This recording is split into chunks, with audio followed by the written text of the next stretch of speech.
I'm Jen Taylor Skinner, and this is the Electorette. On this episode, I have a conversation with Skye Perryman, the president and CEO of Democracy Forward. Democracy Forward is an organization dedicated to defending democracy in the courtroom.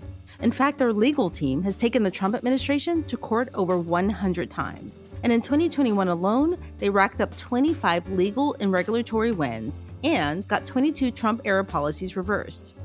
In my conversation with Skye Perryman, we discussed several of their current and more recent legal challenges, as well as those early cases where they challenged the Trump administration. So, without further ado, please enjoy my conversation with Skye Perryman of Democracy Forward. Skye Perryman, welcome. Thanks for having me on.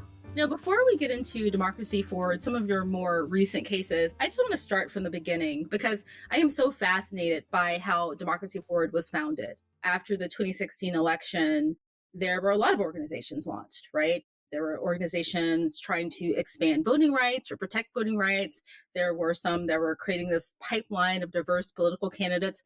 And I'm just curious as to how you at Democracy Forward could foresee that there would be a need for a coordinated legal strategy to support all of these efforts. Well, thanks for that question. I mean, it was very clear. And part of what we've got to remember, I think, is when people show you who they are and when movements show you who they are, we need to believe them. And so it was very clear throughout the presidential campaign that Donald Trump, when he was running for president, what he would do if he was elected and able to come to power. And of course, we know he did not win the majority of the popular vote, but he did become the president. He was very clear early on that he was not going to have respect for our democratic institutions, that he was not going to value all people equally or respect the equal dignity of people. And so we knew going into that administration, and then of course in the early days of the administration, you saw a number of horrific and unlawful actions that he and his associates took, that the current legal and regulatory landscape in the country was not going to be sufficient to address the level and severity of attacks on American democracy, and that Trump's rise to power really did represent a watershed moment where we are in a new era of American life, where a movement that does not represent the majority of the American people has gained outsized political power and is going to harm people and communities. And so that recognition was the reason that Democracy Forward was founded, that lawyers left their great jobs and beloved colleagues in order to come and make a difference and use the law for change during this time.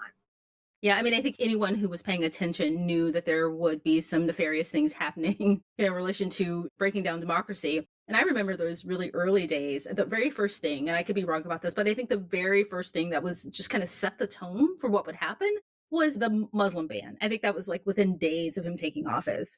But I want to ask you about one of the first formal legal challenges you had, because I think it was to the Voter Integrity Commission that was headed by Chris Kobach. Am I right about that? Yep. So tell me about that, because I know this character. I knew of him before this Voter Integrity Commission. I knew that once he was on board that nothing good would come of that. So what happened with that case? I think it's important as we look back and remember, in the early days of the Trump administration, you're correct. They tried to shut the country off to people, and you had massive amounts of crises throughout the country on the Muslim ban, as well as many other unlawful activities. And you also had the president upset that he did not win the popular vote. And because he didn't win the popular vote, he sought to undermine the integrity of elections. So a lot of the themes that you see on January 6th, that we've seen in the January 6th hearings and committees, you saw those in the early days of the Trump administration, where this president did not want to believe that he did not win the popular vote. And so he established a commission called the Pence-Kobach, and that's, you're right, Chris Kobach and Mike Pence, Commission on Voter Integrity. And it sought to do a number of things, but one thing that it sought to do was to collect private information on individual voters and to store them on White House servers. And this was really seen as an intimidation tactic for many communities and many voters, and of course was blatantly unlawful, was also a threat to national security, by the way, and a number of national security leaders spoke out against it. And at Democracy Forward, we represented voters as well as a nonprofit organization, Common Cause, in challenging that commission. There were other organizations that brought other cases on different legal theories on behalf of different parties. And what we saw was that the administration ultimately had to back down and abandoned their attempts to suppress votes through that mechanism. They didn't abandon their complete attempts to suppress votes, but abandoned their attempts to suppress votes through that mechanism as a result of litigation and of the work that we and other organizations did. Right. And like I mentioned before, if you've tracked the work of Chris Kobach, you would know that, nothing good would come of that. And, had he been more competent, maybe it would have worked, but thankfully it didn't. But let's talk about some of your current or more recent cases. Since the Dobbs decision came down, I think it was maybe, 2 months ago now, we've seen all of these trigger laws at the state level banning abortions. But there's one case that I think that you have, and this may have started before the Dobbs decision came down, and that was one in Lebanon, Ohio. Can you tell me about that case? So we filed a case in Lebanon, Ohio on behalf of the National Association of Social Workers and their Ohio chapter, as well as community volunteers with an abortion fund in Ohio that was formerly called Women Have Options, and challenging, and we filed this a few weeks after the Dobbs opinion leaked, but before the court came out with the Dobbs opinion, but after it had leaked. And we were challenging an abortion ban in the city of Lebanon, Ohio, that does a variety of things, but it seeks to criminalize people for, quote, aiding and abetting or helping folks get care. And one of the reasons this may sound familiar to you is because if it sounds like SB 8 in Texas or similar laws that you've heard of, that is by design. It came out of this movement that a group of folks have been trying to pass abortion bans city by city throughout the country. And our case challenges that ban and relies on arguments that do not depend on Roe versus Wade, because draconian laws that seek to prevent people from being able to go about their lives, from being able to say certain things, from being able to do their jobs, they often have a lot of constitutional problems. And so in that case, we believe that the ordinance violates the Due Process Clause of the Constitution, the First Amendment, as well as some provisions in Ohio state law. And we are challenging that. And a little bit of positive news in this difficult time, the city did agree not to enforce its ban while the challenge has been pending in these early days. We'll have to see what happens as the case continues. But for now, we've been able to get some temporary relief for our clients, which we think is very good. You mentioned something that I wanted to touch on, because you said that the state bans sound similar, right? And I had asked a question in a different episode about whether this was a coordinated legal strategy on the side of conservatives. Is that what's happening? Well, for many years, and this was prior to Donald Trump, for many years, there has been a concerted legal strategy by highly resourced and networked groups on the far right that have sought to shape the law in very harmful ways, in unlawful ways and in harmful ways. And of course, that movement was very clear that they wanted to ban abortion, that they wanted to prevent people from being able to access health care. They've been very clear that they don't respect the dignity of all people in the country. They've been clear about a lot of things. And so what we do see, both with respect to the interests that were behind the Dobbs law, ultimately the decision from the court, as well as what we see in communities throughout the country, like Lebanon, Ohio, is the result of and the continued activity of that movement. So what has it been like since the Dobbs decision came down? Have you been kind of inundated with cases and stories? What's that been like? Well, at Democracy Forward, we work on a range of issues. One of our major values is we listen to communities and we listen to people, and that's how we are able to use the law and create strategies in order to build power and fight back. And so we have heard from a number of our current and former clients, from people living in communities throughout the country, about the devastating impact of the law. We have heard from doctors about their fear, and healthcare professionals of going to jail just for trying to help people, or in many cases, even save people's lives. And we've heard from people, of course, who need to access care and who are unable to. And so it's a really devastating time. But I think that what we have to remember is that the country has been in devastating times before, and that's not solace for the folks that are going and living this reality every single day. And there is urgency needed at every level of government in order to protect people and be able to enable folks to access health care. But I do think that what we have to remember, I think, as legal advocates, is that we have seen times where courts have issued unfair decisions, where courts have disregarded the basic humanity of people. We saw that in the 1800s with the Supreme Court. And we have to believe that our laws and that our country should be better and should require better and should do better by our communities. And that's what we're focused on in terms of our work.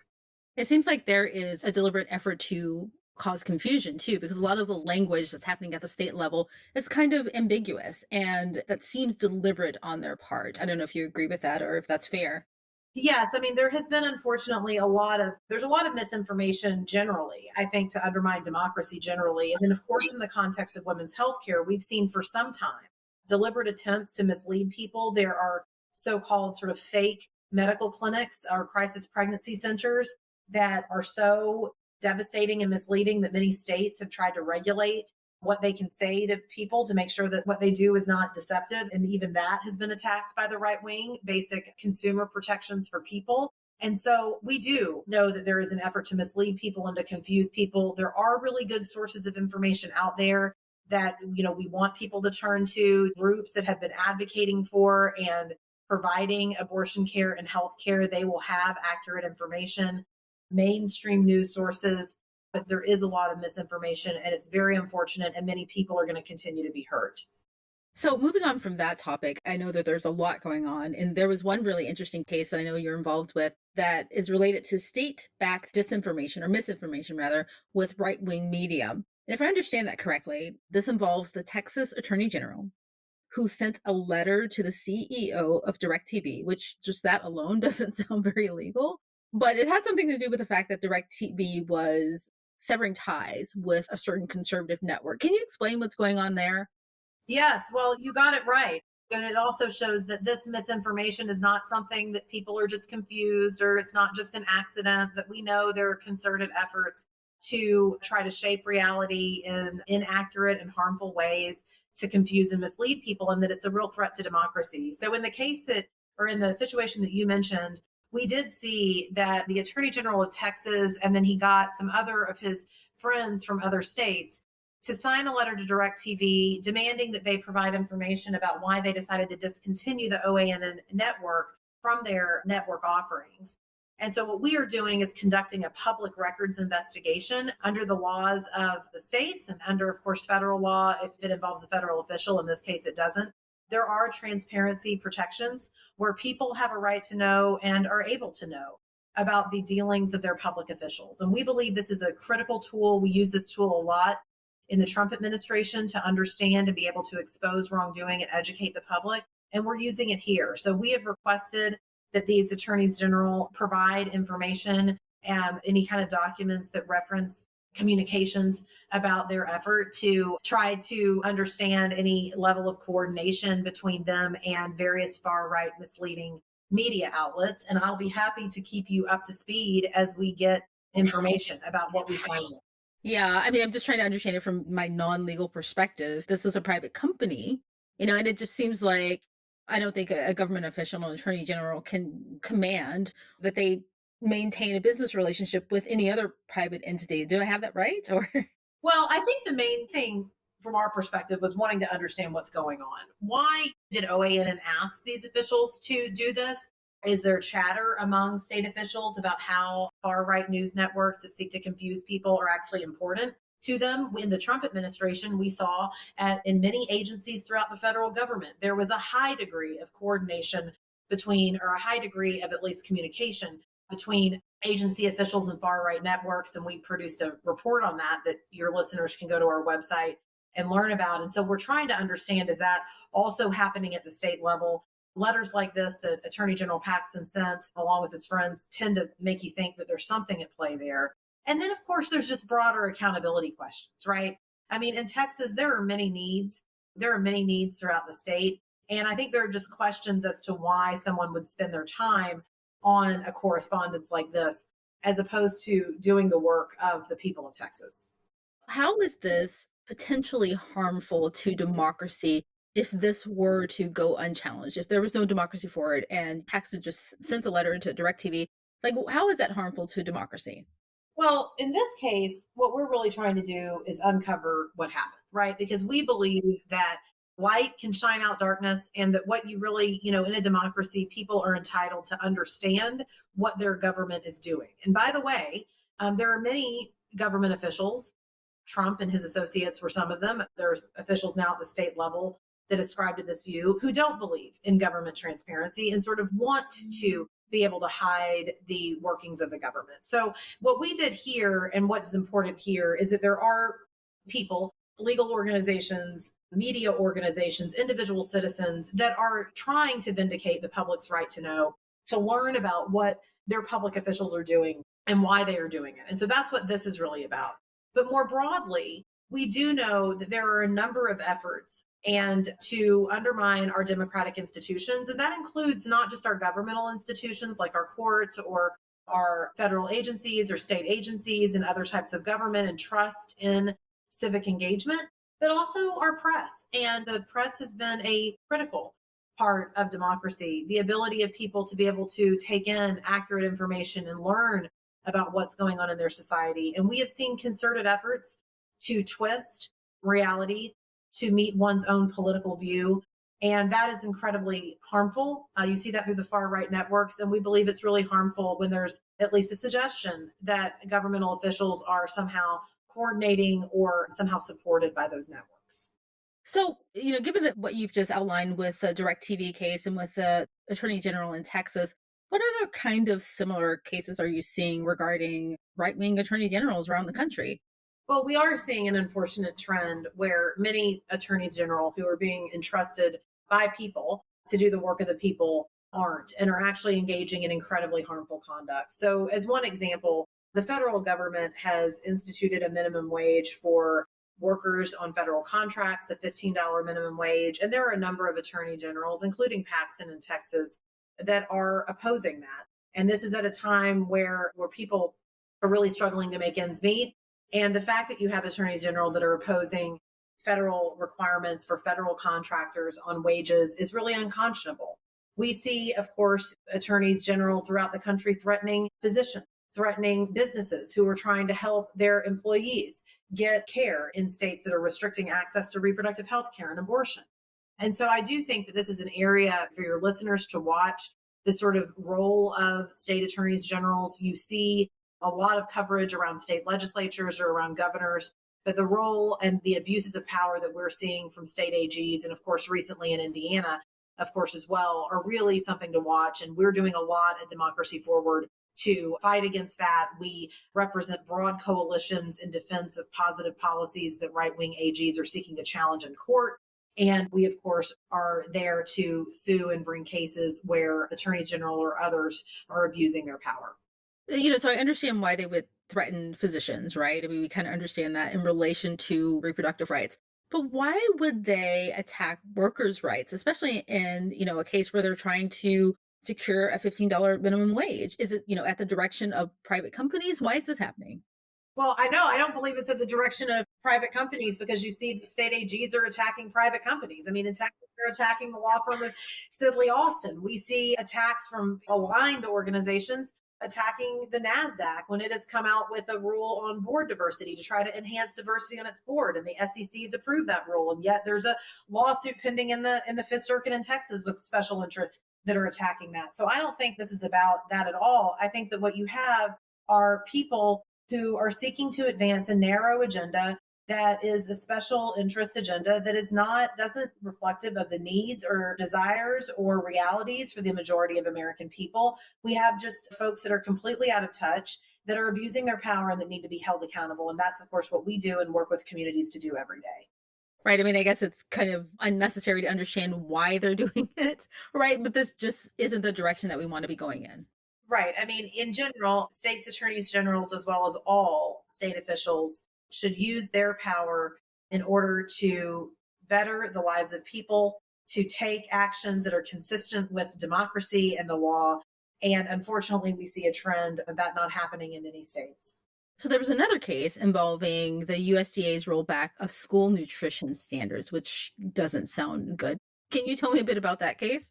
This is a good example, and I appreciate you having me on to talk about these types of cases and the work that you do on your podcast more generally, because this was a case that probably, I'm not sure that this abuse of power would have ever made the news had it not gone challenged. And Democracy Forward was able to challenge it and end up securing nutritional standards for over 30 million children. So in the prior administration, one of the things that the Trump administration did was they sought to roll back nutritional standards that were applicable to school lunches, right? So a lot of public school kids and other kids in the country utilize the school lunch program. And it's really important that that food be as healthy as possible and abide by certain nutritional standards. The Trump administration sought to roll those back. And so our organization filed a case on behalf of our clients challenging that. And we're able to get a federal court order that restored the standards. This is one of many examples of types of protections for people and communities that Trump and his administration rolled back and that we were able to challenge on behalf of folks and seek some relief. And so that's a good example, I think, of how the law can be used for change, even in times now where folks are very concerned about what they're seeing in the courts. That's a massive impact, 30 million children. That's huge. How can we give people hope in relation to the Supreme Court and what's happening there? Because we know that it's, woefully unbalanced in favor of conservatives. And, there are these surveys that are coming out, these polls that are coming out that say that people have lost confidence in the Supreme Court. So where do we go from here? How do we fix this, essentially? I'll say is that if we take a look at history, you can find some analog. This does not mean that what we're going through now is not incredibly concerning. I believe and we know that democracy is at an inflection point. This was the first time in the history of the court that we've seen the rollback of a constitutional right. It affects me and you. It affects women and people throughout the country. And so I am not making light of the situation that we're in on, with respect to the Dobbs decision or a number of other decisions. But what I will say is that we have seen in the past the Supreme Court not protect the rights and interests of the American people. We saw that in the 1800s with, of course, many decisions that were dehumanizing, decisions like Plessy versus Ferguson or Dred Scott. But even in the 1900s, in the early 1900s, at the turn of that century, we saw a court, it was known as the Lochner Court, that against great social need, huge disparity between rich and poor, the KKK, lots of racial injustice and violence, huge disparities in working conditions against great social need. We saw a court time and again strike down positive policies that were lawful for people because they didn't view the law in that way as being able to uphold those policies. This led to Roosevelt saying that he would like to pack the court, which never happened. But it also led to people starting to use their voice and to holding their elected officials accountable, as well as holding courts and institutions accountable. And so we saw the progressive era emanate from that time, the push and the demanding more. We saw lawyers using good legal arguments, innovative legal arguments, any type of legal argument that would allow them to represent the interests of people. And we ultimately went from the beginning of the 1900s, where you had a court that was striking down a number of people-centered policies that were really essential. We go to a court that issues several decades later, that's issuing Brown versus Board of Education, that's issuing Roe v. Wade. And so I think that we have to have a long view here. We have to do the work right now in the moment to require accountability. We've got to not give up and continue to bring arguments into court and to represent people, because people and democracy deserve representation regardless of who the judges are and regardless of who is in the courts. But at the same time, we need to have a longer view that we have seen that the power of people in a democracy can turn the tide. And I do believe that it can here if we all stay determined and continue to demand more. So I guess I understand what you're saying. These historical examples show that we've been through a lot and we've overcome really, really tough challenges in the past and in the same context or similar context. I think that's right. Look, we're in a difficult spot now, and I'm not going to pretend like that I'm not going to pretend like that what's happened in Dobbs is not unprecedented, because it was. But I do think that this country has always, at times, fallen short of the promise of democracy. You know that, I know that. We have seen time and again where in those dark periods of the country, in those times when our institutions have let down the people, we have seen people be able to make a difference and institutions be held accountable and people be able to create change. And that is what we all have to be working for now.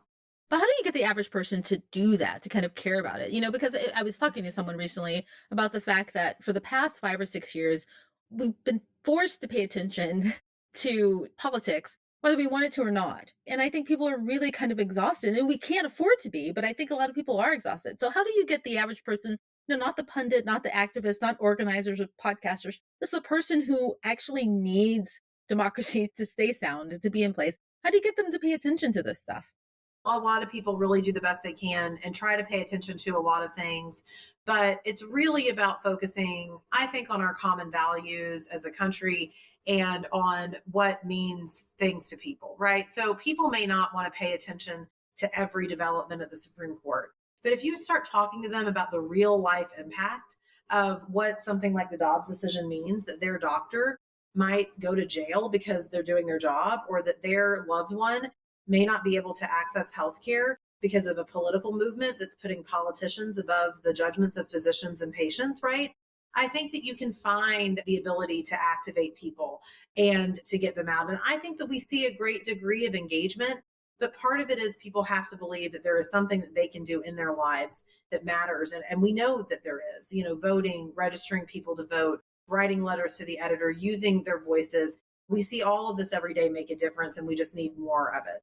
And I know that you're keeping the lines of communication open about what's happening. So that's one useful thing you can do. They can sign up for your newsletter or go to your website to find out what's happening. I know that you put out a statement based on a speech that Trump gave earlier this month. It was his America First agenda. And you put out a statement in response to that. What was in his speech that you found concerning that you had to put out this statement? What's he up to now? Well, he is up to his usual habit, which is to plans and policies that undermine democracy, that undermine the ability of people to vote, to be able to prosper. And so he came to Washington this week, gave a speech where he's outlining sort of a platform. Vice President Pence was there as well. So it was all the usual suspects. And unfortunately, we didn't see any amount of remorse. We didn't see any amount of consideration for what has happened at the January 6th hearings, for any type of democratic values. We saw more of the same. And so this week, we just wanted to highlight for people that Trump and the movement that Trump represents really does present a unique threat to democracy. It's very problematic. And it's not just him, it's everybody that sort of enables him and that is around him and that is part of this movement. And this movement does not represent the majority of the American people, but it has and is gaining outsized political power. And so it's very important that people be vigilant and to make their voices heard about what should be acceptable in their country.